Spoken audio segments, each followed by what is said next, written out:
ማታ መብራት አጥፍታችሁ አልጋችሁ ላይ ተኝታችሁ ስልካችሁን ስክሮል እያደረጋችሁ ሳለ ድንገት ከየት እንደመጣ የማታውቁት ከባድ የድብርት የባዶነት እና የፍርሃት ስሜት ተሰምቷችሁ ያውቃል?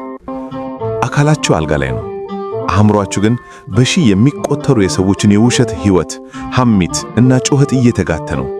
ዛሬ ይህ በእጃችሁ የያዛችሁት ስማርትፎን እንዴት ሳታውቁት የዘመናችን ትልቁ የመንፈሳዊ ውጊያ የጦር ሜዳ እንደሆነ እና ያንን ክፉ ኤነርጂ ወይም እርኩስ መንፈስ እንዴት በገዛ ፈቃዳችሁ ወደ መኝታ ቤታችሁ እያስገባችሁት እንደሆነ እጅግ አስደንጋጭ የሆነ እውነት አሳያችኋለሁ። በተለይም ቪዲዮ መሃል ላይ የምነግራችሁን ያችን አንዲት የተሰወረች ወጥመድ ካላወቃችኋት የጸሎት ሕይወታችሁ ለምን እንደደረቀ ፈጽሞ አትረዱትም። ስለዚህም በጥሞና ተከታተሉኝ። ዘመናዊው ሳይንስና ስነ ልቦና ሶሻል ሚዲያ አእምሮአችንን በዶፓሚን አዙሪት ውስጥ ከቶ የሰውን ልጅ ለጭንቀትና ለድብርት ይዳርጋል ብሎ ይነግረናል። ኦርቶዶክስ ተዋሕዶ ቤተክርስቲያን አባቶች ግን ከዚህ እጅግ የጠለቀ ምስጢር ያስተምሩናል። ዓይንና ጆሮ የነፍስ መስኮቶች ናቸው። በእነዚህ መስኮቶች ብርሃን ካላስገባን ጨለማው በራሱ ጊዜ ይገባል። በማህበራዊ ሚዲያ ላይ የምናየው እያንዳንዱ ሐሜት፣ የሰዎች ስድብ፣ የጥላቻ ንግግርና እርኩሰት ዝም ብሎ መረጃ አይደለም። ስሜት አለው፣ ኢነርጂ አለው፣ መንፈስ አለው። ሐዋርያው ቅዱስ ጳውሎስ ወደ ኤፌሶን ሰዎች በላከው መልእክቱ መጋደላችን ከደምና ከሥጋ ጋር አይደለምና በሰማያዊ ስፍራ ካሉ ከክፋት መንፈሳውያን ሰራዊት ጋር ነው እንጂ በኤፌሶን ምዕራፍ 6 ላይ ይለናል። ዛሬ ያ የክፋት ሰራዊት ጦሩን ይዞ የሚመጣው በጦር ሜዳ ላይ ሳይሆን በእጃችን ላይ ባለው የስልካችን ስክሪን ላይ ነው። እስኪ ይህንን እውነት በደንብ እንድትረዱት የአንዲት እህትን እውነተኛ ታሪክ ላካፍላችሁ። ይህች እህት የቤተ ክርስቲያን ትጉ አገልጋይ የነበረች፣ ጠዋት ማታ ውዳሴ ማርያም ሳትደግም የማትተኛ እጅግ ጠንካራ መንፈሳዊ ሕይወት የነበራት ወጣት ነበረች። ነገር ግን ቀስ በቀስ በቲክቶክ እና በፌስቡክ ላይ ጊዜዋን ማሳለፍ ጀመረች። መጀመሪያ ላይ መዝሙርና ስብከት ነበር የምታየው። በኋላ ግን አልጎሪዝሙ አቅጣጫዋን አስቀየራት። የሰዎችን ሐሜት፣ የሴቶችን ውቤት ውድድር፣ የባለጸጎችን የተነዳለቀ ኑሮ ማየት ጀመረች። ታዲያ ምን ተፈጠረ?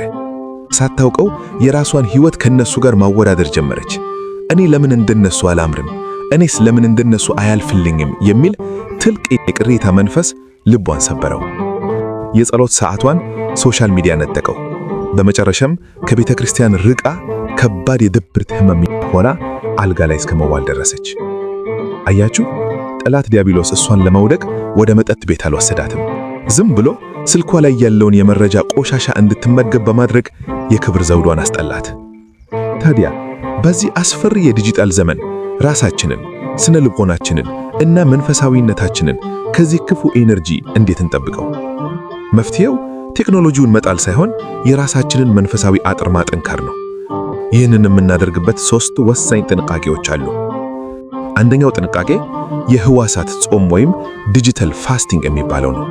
አባቶቻችን የዓይን ጾም፣ የጆሮ ጾም ሲሉን ከምግብ ብቻ ሳይሆን አእምሮአችንን የሚያረክስ መረጃ መጾም ማለት እንደሆነ ሊያስተምሩን ነው።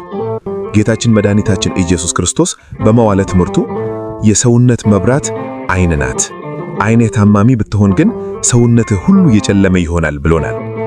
ዛሬውኑ ስልካችሁን ክፈቱና መንፈሳዊነታችሁን የሚያጠቁ፣ ስሜታችሁን የሚረበሹ እና ሐሜት የሚያሰራጩ ገጾች ወይም ፔጆችን አንፎሎ አድርጉ፣ አድፏቸው። የነፍሳችሁን የክብር ጓዳ የሰዎች ቆሻሻ ማራገፊያ አታድርጉት። ሁለተኛው ጥንቃቄ ስነ ልቦናዊ መርዝ የሆነውን ማወዳደርን ማቆም ነው። እንግዲህ ልብ በሉ፣ ሶሻል ሚዲያ ላይ የምታዩት ነገር የሰዎች እውነተኛ ሕይወት አይደለም። ሰዎች ጭንቀታቸውን፣ ዕዳቸውን፣ በቤታቸው ያለውን ጠብ እና እንባቸውን ፎቶ አንጥተው አይለጥፉም። የሚለጥፉት ያሸበረቀውን እና የተስተካከለውን ወይም ሃይላይት ሪሉን ነው። እናንተ ግን የራሳችሁን እውነተኛና ውጣ ውረድ ያለውን ሕይወት ከሰዎች የተቀነበረ ሕይወት ጋር እያወዳደራችሁ ራሳችሁን ትረግማላችሁ። ስነ ልቦናው ማወዳደር የደስታ ሌባ ነው ይላል። በማህበራዊ ሚዲያ ላይ የምታዩትን የውሸት ሕይወት አምናችሁ እግዚአብሔር የሰጣችሁን ያንን ውድ የሆነውን የራሳችሁን ሕይወት አታቃኑ። ሶስተኛውና ዋናው መፍትሄ ደግሞ የማለዳና የምሽት መንፈሳዊ ድንበር ማበጀት ነው። ማታ ስትተኙ አእምሮአችሁ ወይም ሰብኮንሺየስ ማይንድ የሚባለው ክፍል ክፍት ነው። ከመተኛታችሁ በፊት ማህበራዊ ሚዲያ ላይ የሰዎች ስድብ፣ ፖለቲካ ወይም አስፈሪ ዜና እያያችሁ ካንቀለፋችሁ ያ ክፉ ኤነርጂ ሙሉ ሌሊት በህልማችሁ ሲያሰቃያችሁ ያድራል። ጠዋትም ስትነሱ ገና የፈጣሪን ስም ሳትጠሩ፣ ውዳሴ ማርያም ሳታደርሱ፣ ዳዊት ሳትደግሙ ስልካችሁን ከከፈታችሁ ቀናችሁን ለጭንቀት አሳልፋችሁ ሰጣችሁ ማለት ነው። ስለዚህ ከመተኛታችሁ ቢያንስ 1 ሰዓት በፊት ስልካችሁን አጥፉ። ዳዊት መዝሙር አንብቡ፣ በጸጥታ ጸልዩ። ጠዋትም ስትነሱ የመጀመሪያው ቃላችሁ አቤቱ አምላኬ እግዚአብሔር ሆይ መስገን እንጂ የፌስቡክ ኖቲፊኬሽን አይሁን።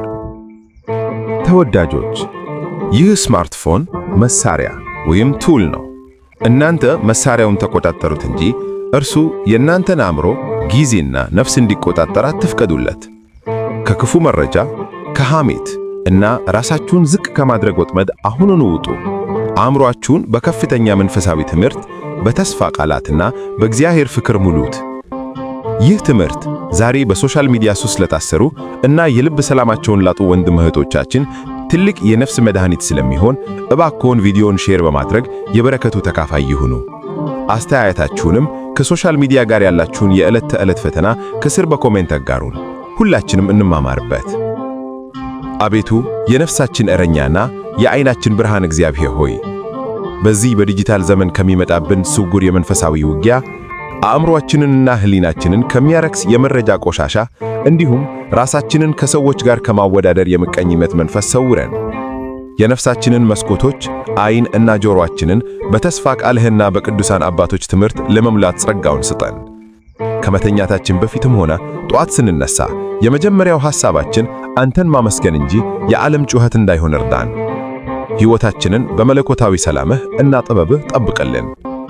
የነፍሳችንን መስኮቶች ዓይን እና ጆሮአችንን በተስፋ ቃልህና በቅዱሳን አባቶች ትምህርት ለመሙላት ጸጋውን ስጠን። ከመተኛታችን በፊትም ሆነ ጠዋት ስንነሳ የመጀመሪያው ሐሳባችን አንተን ማመስገን እንጂ የዓለም ጩኸት እንዳይሆን እርዳን። ሕይወታችንን በመለኮታዊ ሰላምህ እና ጥበብህ ጠብቅልን። አሜን። ምስጋና ይሁን አንድ አምላክ ለሚሆን ለአብ ለወልድ ለመንፈስ ቅዱስ ዛሬም ዘወትርም ለዘላለሙ አሜን።